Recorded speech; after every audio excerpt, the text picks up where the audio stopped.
Hi, this is Christy Wellborn, and you're listening to EstasParkRadio.com. I'd like to welcome back Public Information Officer for the town of Estes Park, Kate Rush. Thanks so much for taking some time out in your busy schedule to talk with us today. No problem. Glad to be here. We're kind of wrapping up 2011, if you can believe it. It is hard to believe. It really is. A lot of things happening with the town actually going into the end of the year, into the new year. That's right, Christy. We have a lot to share with everyone. One exciting detail to note is that we have opened the 100 block of MaGregor Avenue. When did that happen? That happened just this week. Okay. And we are going to allow vehicle traffic on the road through the winter time and see how it responds to the freezing and thawing that takes place and the vehicle traffic. And then we intend to reevaluate the condition of the road in the spring. Now, will that still be the same kind of parking, like 20-minute parking here or 30-minute parking here? There's still some parking restrictions time-wise in that? That's right. Okay. But it should help quite a bit with access to Town Hall. It's something that makes it very convenient to drop in and see us here at Town Hall. So we're glad to have that back open. Okay. And we'll see how the road looks in the spring. Okay. All right. I also want to mention that, as many people know, our current town administrator, Jackie Halburnt, has decided to leave the town at the end of her contract on December 31st. So the town board is looking to recruit a new town administrator, and they're starting by looking for a consulting firm to help us conduct a national search for this position. I was going to say, what's the process of that? I'm sure it is a national search. It is, and the board has decided that that is the best way to get us the biggest pool of highly qualified candidates for the job. So the consulting firm will hopefully be hired sometime in December, and then they'll help to guide us through the process and to place advertisements in national and local media to help get those candidates here to interview for the position. So in looking forward, the board does hope to have a new town administrator on board before the April municipal elections. However, they really recognize the fact that it's more important to take their time and make sure they get the right person here for the community. So that's what's going on with that at the moment. And coming up here soon, the board will be discussing an interim town administrator, and they'll discuss putting Deputy Town Administrator Lowell Richardson in that position for the meantime. Now, is it something, and I have no idea about this, is it something that he, as being the deputy town administrator, might be interested? I don't know. Is it okay if he applies? I mean, absolutely. If he okay. chooses to apply, he will be considered a viable candidate I see. by the Okay. board. Yes. Okay. We'd like to remind everyone that as we're getting into winter and winter weather, we've had quite a bit even since the beginning of October this year, that there are lots of ways that you can plan for your safety and your family's safety, and also just to be aware of things that you can do in the situations of power outages or downed power lines. Winter weather is a fact of life here, and ice and snow and cold temperatures and wind can cause power outages and down power lines and water service interruptions too when those freezes, when the weather gets to be very cold. So we do provide a number for citizens to report any utility problems. That number is 970-586-5335. It's staffed 24 hours a day. Oh, it is? It is.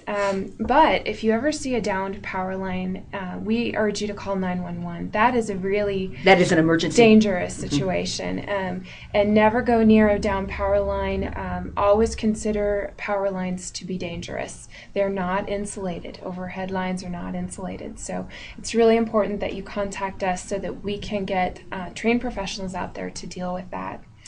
We also have some other tips to help everyone reduce the risk of freezing pipes. It's really important to keep your water pipes insulated, and one way to do this is to remove all of your hoses and put an insulated cap over the spigots.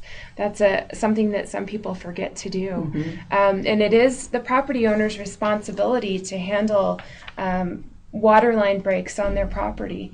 So you can always call us, and the town can help to shut off water if you have that type of a situation, but then you'll have to handle that. So the best thing to do is preventative measures. Absolutely. And finally, we have some safety in the wintertime for preparing your home and your vehicle, it's really important for you to have a good mix of supplies in your home in case we have a power outage, especially if electricity is your sole source of heating. So we advise everyone to make sure that they have a mobile phone with an extra charged battery, a corded telephone in case the telephone lines are not disrupted in a power outage, a non-electric heat source such as a wood-burning or gas fireplace with plenty of fuel, and other emergency supplies like non-perishable food, water, a weather radio, battery-powered of course, flashlights, medicine, first aid supplies, fire extinguisher, smoke alarms, and extra batteries for all of your equipment. I'll tell you, living in Glenhaven, when I first moved into my house, there in the basement, there's a manual phone, a rotary, and I thought, I'm getting rid of that. When we lose power, I am the one that gets to communicate. I'll never get rid of that. Absolutely. It's so good to have. It is really good to have, so don't get rid of them. I'm not getting rid of You don't have to keep it plugged in, but as long as you're able to use it, that's what's important. Also, prepare your vehicle. If we have severe weather, try not to travel. Restrict your trips to only those that are necessary, and if you do travel, make sure someone goes with you or that you give other people your travel plan so they know where you're going. And prepare your car with all those emergency supplies that we talked about before as well. So just keep some you good safe. tips. Yeah, really important. I'd also like to let everyone know that if you've ever had any curiosity about what it's like to work in the police department, we've got a great opportunity for you. The Citizens Police Academy will be going on from January 9 through February 9. It's Monday and Thursday nights from 6 to 9 p.m. at Town Hall. And this is a class to familiarize you with everything from constitutional law to crime scene investigation. It's a really fun class, and it's also something that might get you interested in volunteering with the police department. We have a lot of opportunities for auxiliary members. It's free. It's convenient, takes place in the evenings, and we encourage everyone to participate.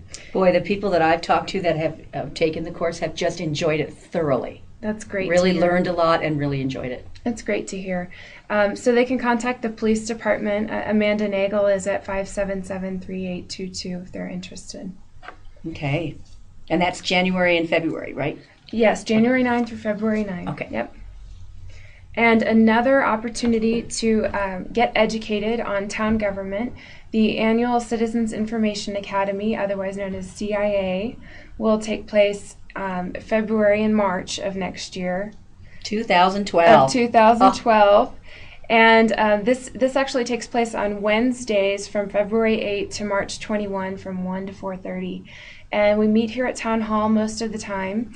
And it's an opportunity to really meet with town trustees and staff to expand your overall knowledge of town operations in our different departments. There's so much to learn, and it really is very interesting.